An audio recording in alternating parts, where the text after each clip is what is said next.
So let us continue our discussion on UPC main syllabus. Today we are going to discuss about urbanization.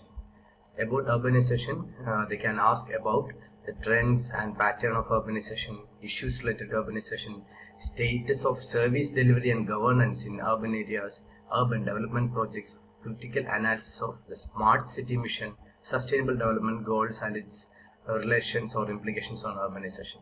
So when we discuss about the trends and pattern of urbanization, we can understand that in 2001 it was around 28 crore, close to 29 crore population was there in urban areas. Then it shot up to 37 or 38 crore population in 10 years, that is in 2011. Then as of now, if we see, that is around 50 crore, that is around 35% of the population in 2024 lives in urban areas. So this increase may be due to rapid population growth, due to migration, or normal natural increase. Okay. Issues related to urbanization, infrastructure deficit. First of all, if you think about the like Mumbai local train that we see in news and all, it is almost overcrowded. Okay, and that is about the transportation system. Then about affordable housing, the proliferation of slums, etc. And when we specifically talk about slums, we know that Dharavi, Mumbai is one of the largest slums in Asia, even after 75 years of our independence. Okay, so millions of people living in cramped conditions, like there won't be proper access to proper food, water, sanitation, healthcare facilities, etc. So there can be epidemics, malnutrition issues, etc. Then environmental degradation. We know about Delhi's air pollution, window pollution. Every year we see that, okay, that may be due to vehicular emission, industrial pollution, construction dust. Okay, in Punjab, the stubble burning issues. So health related challenges are there because of the environment. Then inequitable growth. Okay, that means inequality. If you take the case of Calcutta, there the South Calcutta is more posh. So it is contrasting with the marginalized slums like Topsia in Calcutta. So that's an issue. Then urban poverty. Despite being centers of economic activity, cities like Chennai have significant pockets of urban poverty. Many people are living in informal settlements. There won't be proper sewage facilities or like electricity facilities kind of things, or any government access to these particular areas, because these are migrants. Then coming to the status of service delivery and governance in urban areas. First of all, what are the challenges in the service delivery? Like we know, with respect to Chennai in 2019, there was a water crisis that was due to deficient monsoon and along with that mismanagement of water resources that led to severe shortages. Then governance issue, corruption. We have heard about the Adarsh housing society scam. Okay, so because of that, because of such irregularities and governance failures, like governance is not proper in these areas. There is a lack of transparency big time. Decentralization and empowerment. Kerala's decentralized government's model, if you see, we are having like gram panchayats and municipalities well empowered, and the local communities, and it has improved the service delivery in urban and rural areas. So these are about the states of service delivery. There are two issues we have discussed about the service delivery challenges, where we talked about the non-proper management of water in Chennai. Then we talked about the governance issue, like housing scams kind of thing, and along with that, a positive status, we can talk about the proper decentralization arrangements, for example Kerala. Then urban development projects, if you want to discuss, you can discuss about two important things, that is urban renewal and redevelopment. There are projects for this thing. For example, the Sabarmati river development projects in Ahmedabad that transformed the riverfront area into vibrant public space with parks, promenades, recreational facilities. Such areas are actually revitalizing the city's urban landscape. Then we can talk about the smart city mission. Okay, smart city mission funded projects like Bhubaneswar Smart City project, okay, that integrated technology for solutions for traffic management, waste management, citizen services, etc., to enhance urban livability and sustainability. So then if you want to have a critical analysis of the smart city mission, just tell one pros and one cons. Like Pune Smart City project that implemented initiatives like smart street lighting, intelligent traffic management system, e-governance platforms, etc. That has improved the urban infrastructure and quality of life. Then cons. Smart city mission face challenges in cities like Kochi because there was lots of delays and cost overruns and the lack of space kind of thing. There was reported mismanagement, accountability issues and transparency, etc.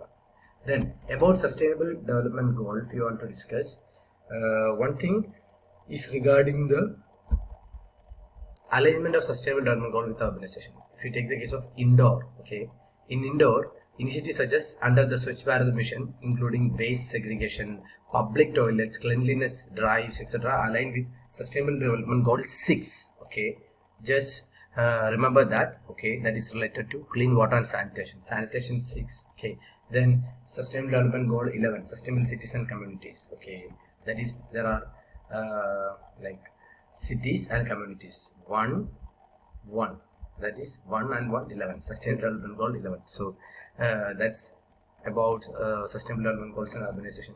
Then we can talk about the challenges and opportunities related to this integration of sustainable development goals. First of all, Bangalore faces challenges to rapid urbanization, but initiatives like Bangalore Metro Rail project, okay, contribute to sustainable development goal 9, that is resilient industry, innovation, infrastructure, etc. So though we have challenges, when we try to implement sustainable development goal, that is becoming an opportunity because that will be improving the urban mobility and connectivity.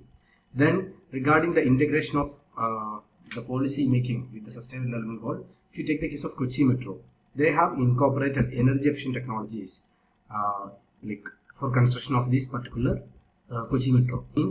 That means again they are integrating the sustainable development goal 11. So whenever you need to talk about the smart city mission kind of thing initiatives, where it's a better transportation system, etc., you can quote this sustainable development goal 11, that is sustainable cities and communities. Now we'll discuss a question. That's urbanization has long been associated with human development and progress. This is the first dimension of the question. Urbanization and its association with human development and progress. Then two problems. That is lead to significant inequalities and health problems. So we have to discuss these 3 dimensions. So associated with development and progress, the first dimension, first of all, economic growth. Definitely, if you take the case of Gurugram near Delhi, that has led to its development, its urbanization has led to, like, it has made it a commercial and industrial hub. Okay, we know that even our National Solar Alliance, its like head office, headquarters is this Gurugram. Vibrant commercial and industrial hub. Okay, then it has established many, it has given facilitation for establishing many multinational corporations, IT companies, business parks, and all these has led to the economic growth of this particular area that has attracted the skilled professionals, generating employment opportunities in all these IT companies, multinational corporations, business parks, etc. Then we need to talk about the technological innovation that's associated with the organization. That is, if you take the case of Bangalore, it was transformed into India's Silicon Valley because it has fostered, this organization has fostered technological innovation. It has attracted skilled population, etc.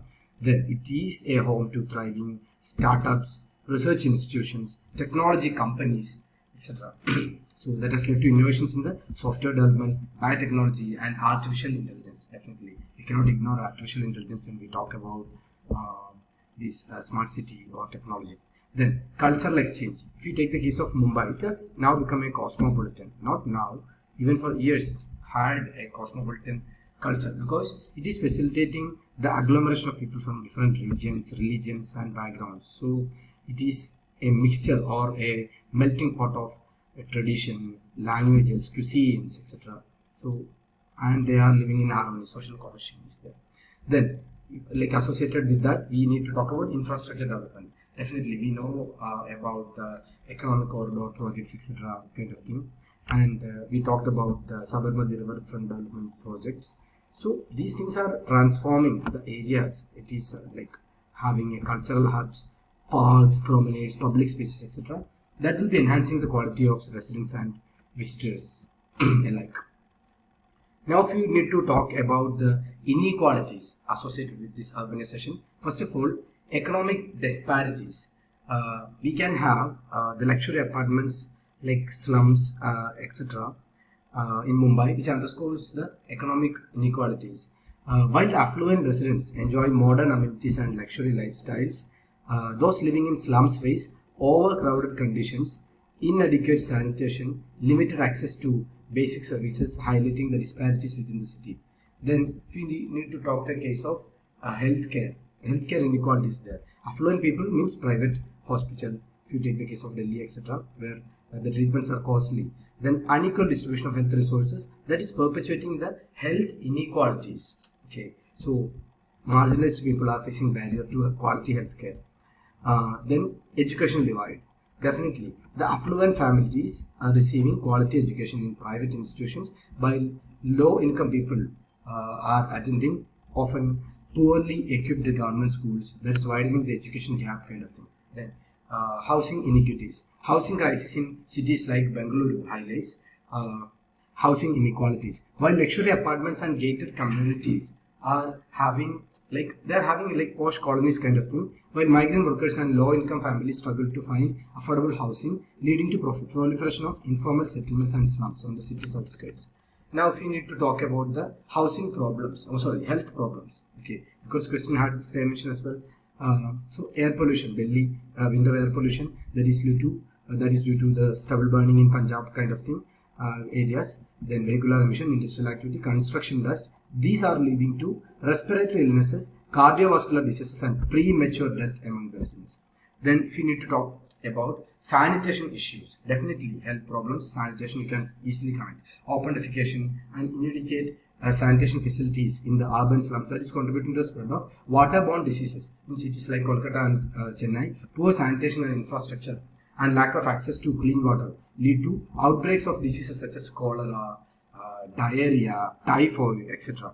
kind of thing. These are associated with the polluted water and all. Then mental health challenges. Definitely urbanization, a fast-paced lifestyles in the modern period that is related to causing to work-related stress, social isolation that is arising from the kind of work from home kind of thing, lifestyle pressures and kind of thing. Then in cities like Mumbai and Bengaluru, this competitive work environment, high cost of living, that is contributing to anxiety, depression, and other mental health issues. Then nutritional deficiency, because of the consumption of processed and junk food, sedentary lifestyles. You are sitting in front of a laptop like from 9 to 6. Obesity and malnutrition kind of thing are part of it. I mean, on one side there is obesity, and on the other side there is malnutrition. Then kind of thing. So these are exacerbating the nutritional deficiencies, that is leading to obesity related health problems and micronutrient facilities among the urban residents. Now coming to social fragmentation and exclusion, the final dimension in the question, caste based discrimination is there.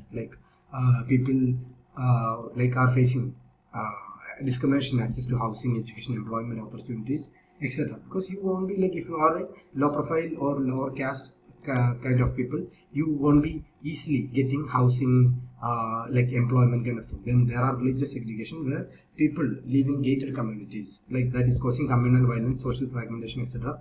Then gender inequality. Definitely, women are facing barriers to education, employment, political participation. Even now, the 33% reservation in the legislative bodies, that bill is not passed. Okay.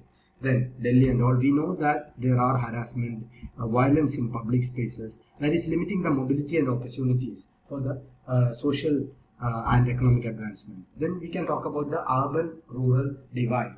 Okay, rural people are increasingly migrating to urban area, but rural migrants are facing challenges in adapting to the urban life and integrating into the urban communities. We know that in cities like Pune and Jaipur, migrant workers often live in segregated settlements on the outskirts, facing discrimination and marginalization from the urban residents. So they won't be easily getting access to the luxuries experienced by the urban population. So this is in short about the syllabuses related to, or syllabus areas related to the urbanization. With this, you have to integrate the major current affairs that are happening in and around the area. Because there was one question regarding the establishment of IT companies in Bangalore kind of area and the newer governance challenges. So if you have a basic idea about the urbanization and its pros and cons, you can integrate with that of the details that are present in the current affairs, and you can tackle any question easily. So we'll meet with the next question. Thank you.